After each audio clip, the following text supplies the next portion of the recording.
Hello दोस्तों। आज हम देखेंगे कि मैग्नेटिक फील्ड होती क्या है। बहुत ही आसान तरीके से हम इसको समझने की कोशिश करते हैं कि what is magnetic field. Okay, तो suppose this one is a bar magnet having two poles, north pole and south pole, and suppose this one is a suppose area in which if any magnetic material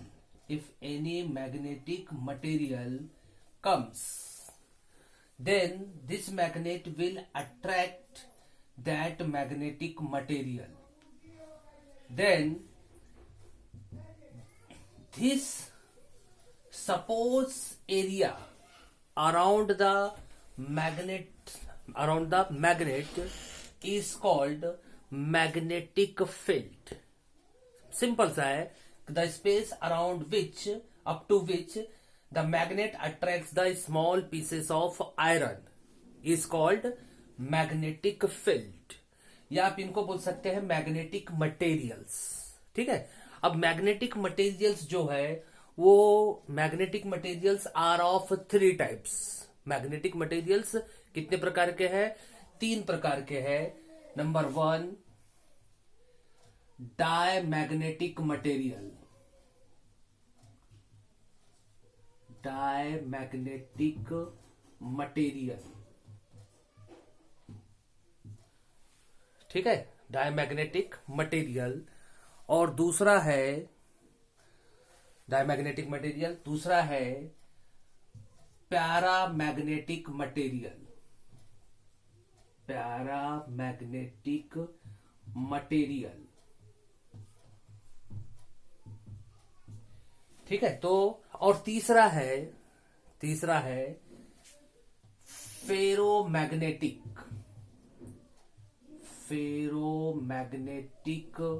material. Ferromagnetic material.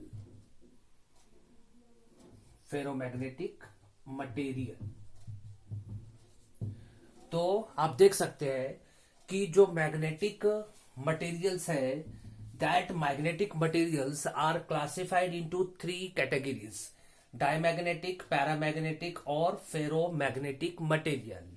ठीक है, तो जो iron है, iron, cobalt और nickel, iron, cobalt और nickel, ये जो है फेरोमैग्नेटिक मटेरियल्स है। तो जनरली जो मैग्नेट हम देखते हैं, जो मार्केट में हमको मिलता है, that magnet is made up of the iron, cobalt और nickel and further alloy of these materials. अब अलॉय में तो बहुत सारे हो गए, किसी भी दो धातुओं को या दो मेटल्स को अगर हम मिला देंगे तो वो बन जाता है अलॉय। तो कोबाल्ट और निकेल का, कोबाल्ट का और आयरन का, ये सब का मिला के या अलग अलग मिला के क्या बन सकता है? अलॉय बन सकता है। तो आपको याद रखना है कि डायमैग्नेटिक मटेरियल, पैरामैग्नेटिक मटेरियल और फेरोमैग्नेटिक मटेरियल, ये तीन टाइप के जो है मैग्नेटिक मटेरियल्स होते हैं। अब एक बात और ध्यान से सुनना, अब जरूरी नहीं है कि जो चीज जो है नहीं क्या मैग्नेट अट्रैक्ट कर ले वो ही मैग्नेटिक मटेरियल है। मैं सिंपल सा लॉजिक बताता हूं कि जैसे ये एक मैग्नेट है, ठीक है, ये एक मैग्नेट है, और अगर ये मैग्नेट के पास में हमने एक ऐसा सब्सटेंस रख दिया और ये सब मैग्नेट क्या कर रहा है? इसको अट्रैक्ट नहीं कर रहा है, इसको क्या कर रहा है? रिपेल कर रहा है। क्या कर रहा है? रिपेल कर रहा है। तो भी ये जो है मैग्नेटिक मटेरियल है। नहीं, हमारे दिमाग में क्या रहता है कि जो अट्रैक्ट हुआ वो मैग्नेटिक मटेरियल। ऐसा कंसेप्ट बिल्कुल नहीं है कि जो रिपेल होता है वो भी मैग्नेटिक मटेरियल है। अब रिपेल में कैसा रिपेल होता है? तो वीकली रिपेल, मतलब बहुत ही धीरे धीरे रिपेल करेगा, तो वो हुआ डायमैग्नेटिक मटेरियल। अब यहां पर अगर कोई ऑब्जेक्ट हमने रख दिया और ये इसको क्या कर रहा है? मैग्नेट उसको अट्रैक्ट कर रहा है। क्या कर रहा है? उसको अट्रैक्ट कर रहा है। तो ये हुआ पैरामैग्नेटिक मटेरियल। लेकिन अट्रैक्ट भी कैसे कर रहा है? वीकली, धीरे धीरे अट्रैक्ट कर रहा है। तो ये हुआ पैरामैग्नेटिक मटेरियल। और एक है फेरोमैग्नेटिक मटेरियल। तो जैसे ही आपने रखा एकदम घप से इसको क्या कर लिया, इसने फटाक से अपने तरफ में खींच लिया। जैसा भूखा नहीं होता है, भूखा रोटी को देख के एकदम से झपट्टा मारता है, या भूखा इंसान हो या कुत्ता हो, भूख लगेगी तो वो झपट के रोटी के ऊपर में कूदता है। तो वैसे ही जैसे यहाँ पे आपने कोई सब्सटेंस रखा और ये मैग्नेट ने उसको अपनी तरफ में या खींच लिया फट से, या मैग्नेट खुद उसकी तरफ चला गया, तो ये सब्सटेंस है फेरोमैग्नेटिक मटेरियल। और फेरोमैग्नेटिक मटेरियल के मैंने क्या एग्जांपल बताया था, या भूल गए इतने जल्दी? आयरन, निकेल, कोबाल्ट, और एक और है डिस्पोरियम। क्या है? डिस्पोरियम। इसके बारे में हम डिटेल, ये जो तीनों मटेरियल है, इनके बारे में मैं बाद में जो है एक अलग से इसका निका पूरा निका एक वीडियो बना के डालूंगा। ये तो आज तो आपको इतना समझ में आ गया ना, ठीक है। तो और मैग्नेटिक फील्ड भी समझ में आ गया होगा। अब तो देखो ध्यान से, तो ये यहां से जैसे आपको पता होगा ऐसे मैग्नेटिक लाइंस ऑफ फोर्सेस निकलते हैं, मैग्नेटिक लाइंस ऑफ फोर्सेस, ठीक है, ऐसे मैग्नेटिक लाइंस ऑफ फोर्सेस निकलते हैं। तो इनको बोलते हैं मैग्नेटिक फ्लक्स। क्या बोलते हैं इनको? Magnetic flux. तो मैग्नेटिक फ्लक्स का सिंबल है फाई। मैग्नेटिक फ्लक्स का सिंबल क्या है? फाई। और इसका ऐसा यूनिट है वेबर। याद रखना, मैग्नेटिक फ्लक्स का सिंबल क्या है? फाई, और उसका ऐसा यूनिट क्या है? वेबर। ठीक है। अब दूसरे तरीके से हम मैग्नेटिक फील्ड समझने की कोशिश करते हैं।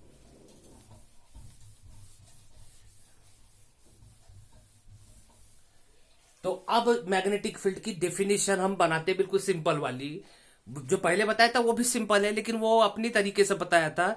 फिजिक्स के तरीके से क्या है?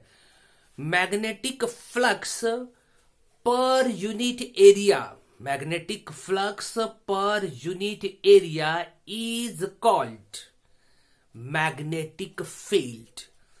है ना simple definition? Magnetic flux per unit area is called magnetic field. ठीक है। अब इसका हम फार्मूला बनाते हैं। इसका फार्मूला क्या होगा फिर? Magnetic field, magnetic field equals to magnetic flux upon area. तो ये हुआ इसका formula, magnetic field equals to magnetic flux upon area. तो अब इसको हम सिंबल देते हैं। तो मैग्नेटिक फील्ड को हमने सिंबल दे दिया B, मैग्नेटिक फ्लक्स को सिंबल दे दिया फाई, और एरिया को सिंबल दे दिया A। ठीक है। तो इसका एसआई यूनिट क्या होगा फिर? इसका एसआई यूनिट होगा, शाबाश, वेबर पर मीटर स्क्वायर। इसका एसआई यूनिट क्या होगा? Weber per metre square. और इसको हम बोल सकते हैं टेस्ला। क्या बोल सकते हैं इसको? टेस्ला। तो इसका एसआई यूनिट है weber per metre square. 2 unit आ गए इसमें। अगर आपको 2 नहीं लिखना है तो क्या लिखना है आपको? टेस्ला। तो SI unit is weber per metre square. और टेस्ला सीजीएस यूनिट भी है, ध्यान से देखना, यही तो खास बात है। CGS unit is Gauss. CGS unit is Gauss. हंस के रहा हूं, अरे आपको पता होगा कि सैयद मेरा सरनेम है, नाम मेरा गॉस है, इसलिए हंस रहा हूं। तो मैग्नेटिक फील्ड का एसआई यूनिट है वेबर पर मीटर स्क्वायर और टेस्ला, और इसका सीजीएस यूनिट है गॉस। ठीक है। जैसे आपको पता होगा 1 newton equals to 10 raise to the power 5 dyne, 1 joule equals to 10 raise to the power 7 erg. वैसे ही होता है 1 tesla equals to 10 raise to the power 4 gauss. 1 tesla equals to 10 raise to the power 4 gauss. ठीक है। तो आज मैंने आपको एक मैग्नेटिक फील्ड समझा दिया हूं। और एक बात और बता देता हूं आपको, सिंपल सा है कि magnetic field experience by the object, magnetic field experience by the magnetic substance पकड़ लो, depends upon the distance, depends upon the distance, as distance increases magnetic field experienced by the substance decreases, as distance decreases magnetic field experienced by that substance increases। मतलब ऐसा simple सा logic है, जैसे ये एक magnet है, north pole south pole, बहुत simple सा है। यहां पर एक आयरन बेरिंग रखी हुई है, इसका नाम है ए, और यहां पे एक आयरन बेरिंग रखी हुई है, इसका नाम है B. Who will experience the more force, A or B? Definitely A. क्यों? Because this is very close to the magnet and this is away from the magnet. तो इससे क्या साबित होता है कि magnetic field experience by the object और substance depends upon the distance. बहुत सिंपल तरीके से हम फिजिक्स समझ सकते हैं। और मैं तो आपको बार बार बोलता हूं कि फिजिक्स को फिजिक्स के तरीके से बिल्कुल मत पढ़ो, फिजिक्स को अपने तरीके से पढ़ो। अंग्रेजों ने फिजिक्स बना दिया, इसका मतलब ये थोड़ी कि जो अंग्रेजों ने जो बिल्कुल फिजिक्स बना दिया तो उसके तरीके से पढ़ेंगे, नहीं, हम इसको अपनी लैंग्वेज में पढ़ेंगे, अपने तरीके से पढ़ेंगे।